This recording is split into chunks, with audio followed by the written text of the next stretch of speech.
News Talk ZB and the New Zealand Herald present Cooking the Books with Frances Cook, demystifying your finances.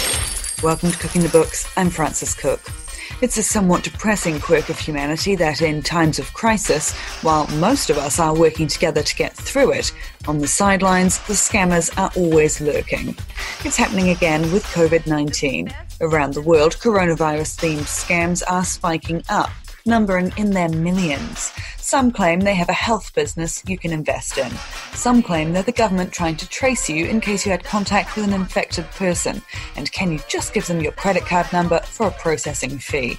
Some will even claim your bank is in trouble and you need to urgently send them your details to rescue the funds in there. As always, they use fear and urgency to try to steal information and then money. As we come out to a lower level of lockdown, it's more important than ever to stay alert, as many scammers will hope to take advantage of the increased business activity. So here are the key red flags to watch out for. News Talk ZB presents Cooking the Books with Frances Cook, boosting your business confidence. I'm joined now by Bronwyn Groot, Fraud Education Manager for the Commission for Financial Capability. Now, scammers often latch on to current events, and I've got to say, of all the current events out there, the COVID-19 issue has to be the biggest, and it leaves people vulnerable to wanting people who are offering up easy answers to things. So my suspicion is that scammers are coming out of the woodwork, but what are you seeing? Has there been an increase in scams around this? We're certainly hearing about it. Out of the UK, I think they said that there was a 400% increase in cyber-related scams around COVID. Wow, 400%. 400%, yeah, absolutely amazing. I think also too, Google was seeing an increase in 18 million phishing scams a day that they were blocking extra on top of their 240 million that they were already blocking. Wow. Okay. So yeah, scammers are definitely coming out of the woodwork then. What type of scams have been coming out? Is there any sort of theme that they tend to go for? Oh, look, I think it's across the board. It rolled out with the fake goods that they were offering, causing price gouging and stuff like that. So fake masks and fake vaccines and fake protective gear. The phishing scams, of course, are obviously on the increase. I'm also noticing investment scams are definitely on the increase as well. It's still the same types of ones, but some of them are offering the latest fake COVID vaccine. They're setting up companies that may be the next big winner and going to make millions and millions of dollars and offering you shares in those companies, but they're turning out to be fake. So I think that's something to be really wary of, a new startup company. That's really interesting. And particularly for New Zealand, I mean, personally, I always think you don't invest in offshore companies without going through a New Zealand entity. You know, you can invest offshore through New Zealand investing platforms, but once you've sent money offshore, it's extremely hard to get back. Is there sort of, I mean, for starters, is that a rule of thumb that you would say? And also, is there any way to check if it's a real company in general? Yeah, I definitely believe in what you're saying. If you send your money offshore, you're not covered by any New Zealand regulators or anything like that. And you need to be very careful. The other thing to remember too is these scammers are really, really good at what they do. They're really good. They've got the gift of the gab, and once they get their foot in the door, it's very hard to get their foot out. So if you're looking at investing in a company, make sure you do your research. If they're offering shares or investment opportunities, they need to be covered by the regulators. So if it's New Zealand, check that with the Financial Markets Authority. If it's overseas, check with the regulator of that country that they say that they're from. Do your due diligence before you send any money away. Absolutely. And I do believe that the FMA has an online registry. It can be as simple as going to their website, which makes it really nice and easy. The other thing that strikes me is now that we're recording this Tuesday morning, and so we've just had the decision yesterday that we are coming out of, we're going from level 4 to level 3 next week. So the way I've been thinking of it from my own selfish point of view is lockdown, but with takeaways. But, we are reducing the level of lockdown to still a lockdown, but with more business activity. And so probably there will be people who will be looking to spend money again as things sort of start to get moving, even at a reduced level. Is there any worries about that coming out of lockdown, sort of online shopping or anything like that? Yeah, I think, again, you need to be, I'm kind of the bearer of doom and gloom, but you need to be careful when you're going online shopping. Do your research, find out if that company is registered in New Zealand. Is it, because it's pretty easy to clone a fake company, fake website, and make it look like it might be Briscoe's or it might be something else. So make sure you do your research. Make sure you keep a receipt of the purchase that you've made. And also on their website, do they have a refund policy? Do they have a physical address where the goods can be returned to? Make sure you stop and think and do research before you enter all your details into that website. Nice. And what are some of you mentioned before about them being really good at getting your confidence, and once they get their foot in the door, they are very persuasive people, these scammers. And I think that's exactly it. Like, people often think, I would never fall for it. It must be so obvious. And yet, really smart people and really successful people fall for these scams all the time because they can be super convincing. We've talked about some of the red flags, but are there other red flags that people should be looking for, maybe with the phishing scams that you mentioned earlier, or anything else? Yeah, the phishing scams, just take your time with any emails. Read through them properly.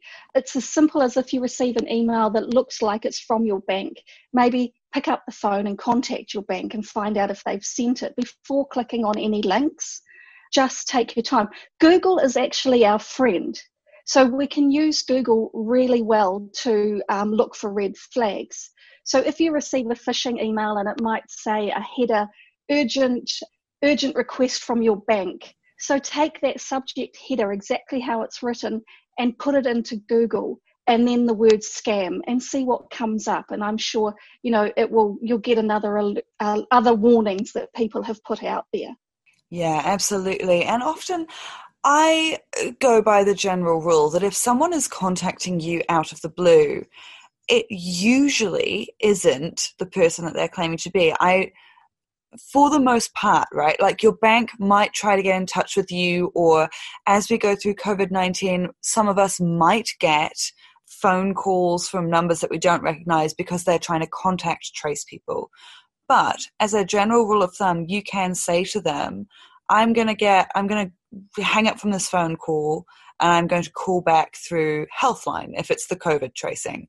Or if you get an email from your bank, often your bank website, and don't click the links in the actual email if you are worried about that particular email, but you can go to the regular website and email them from there and say, is this a legitimate email that you sent me? That you can go back to the source yourself and restart the conversation, and that can be a really good way to check, right? Yeah, absolutely. We definitely know that the telco scams are still prevalent, that people are getting phone calls from someone claiming to be from Spark and that their internet's going to be cut off. So we know that the scammers are still making these calls, and a perfect opportunity for the scammers, right? Because everyone's at home. They'll answer their phone. Yeah, exactly. And the other thing as well is I've heard some talk about people calling and claiming to be from Healthline, which has been tricky because, as I say, Healthline is calling around. When I came back from overseas, Healthline was obviously monitoring me to make sure that I did self-isolate, and I was a very good girl, and I did. But they called me from a really weird number. And so I genuinely had a moment where I was like, is this a scammer? And I had to get back in touch with them, and they said, no, that was us. It was bizarre to me. But the problem is what sort of information they ask for, right? I mean, are there golden rules about what sort of information you just don't give out on those sorts of calls? Look, on any calls, I would be extremely hesitant on giving out information. It's far easier, like you say, to just say to them, look, I'm sorry, I'm busy at the moment, I'll give you a call back, and then ring them back on their dedicated number, so that 100% that you're talking to the Healthline or the bank or whomever it may be. So, it's for a simple, just, say to them again, I'm busy, I'll call you back, and ring back and know 100% who you're talking to. I've seen some great initiatives being rolled out. One of them is one of the banks is rolling out an 0800 number dedicated for people aged over 70 years old. And I think that's fantastic, an 0800 number dedicated for them. Can I name the bank? Yeah, go for it. Yeah, so it's ASB. And that number is 0800 272 119. Priority line for customers aged 70 and over. The other thing I'm really liking seeing is IRD are running a TV campaign raising awareness around we're coming into tax time, and they're also talking about the scams that certainly pop their ugly head up around tax time as well. So it's really cool to be able to see that on TV. I saw that last night roll out.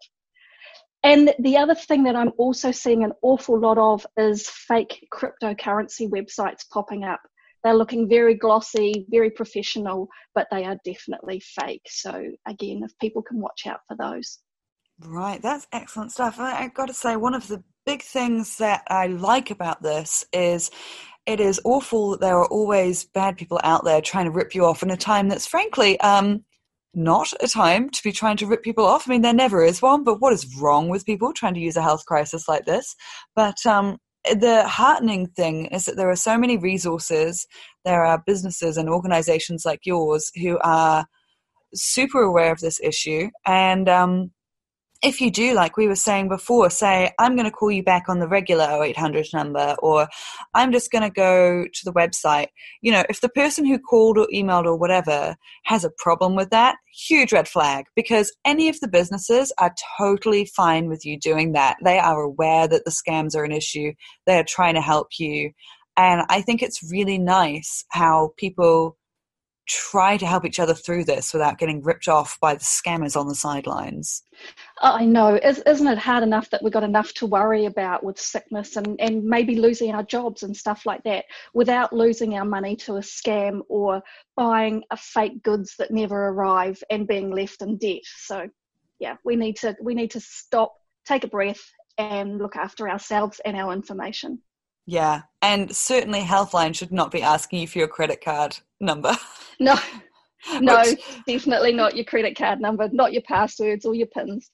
Yes, exactly. Hey, thank you so much. That was Bronwyn Groot from the Commission for Financial Capability. Now, you might have something that's been happening with your money that you're a little curious about, or a question about what to do about your house or renting or buying or anything like that. If you have a worry, get in touch with me. We're going to try to get it answered for you on a future podcast episode. You can find me Facebook, Frances Cook Journalist, Twitter, Frances Cook, Instagram, Frances Cook NZ. You can also subscribe to the Cooking the Books podcast. We're pretty much everywhere, including Spotify, iHeartRadio, Apple Podcasts, all of the rest. Until next time, have a great day. And that's Frances cooking up your business confidence for another week on News Talk ZB.